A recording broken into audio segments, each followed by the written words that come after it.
ॐ नागेन्द्रहाराय त्रिलोचनाय भस्माङ्गरागाय महेश्वराय नित्याय शुद्धाय दिगम्बराय तस्मै नकाराय नमः शिवाय मन्दाकिनी सलिलचन्दनचर्चिताय नन्दीश्वरप्रमथनाथ महेश्वराय मन्दारपुष्पबहुपुष्पसुपूजिताय तस्मै मकाराय नमः शिवाय शिवाय गौरीवदनाब्जभृङ्ग सूर्याय दक्षाध्वरनासकाय श्रीनीलकण्ठाय वृषध्वजाय तस्मै सिकाराय नमः शिवाय वसिष्ठकुम्भोद्भव गौतमादि मौनीन्द्रसेवाचितशेखराय चन्द्रार्कवैश्वानरलोचनाय तस्मै वकाराय नमः शिवाय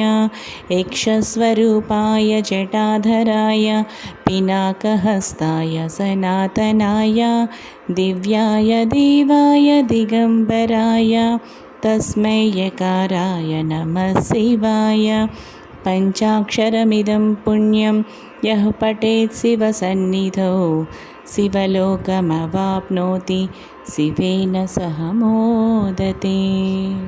ఫ్రెండ్స్, ఈ శివ పంచాక్షరి స్తోత్రం ప్రతి ఒక్కరికి షేర్ చేయండి. అలాగే ఈ వీడియోని లైక్ చేయండి. మరో మంచి వీడియోతో కలుస్తాను.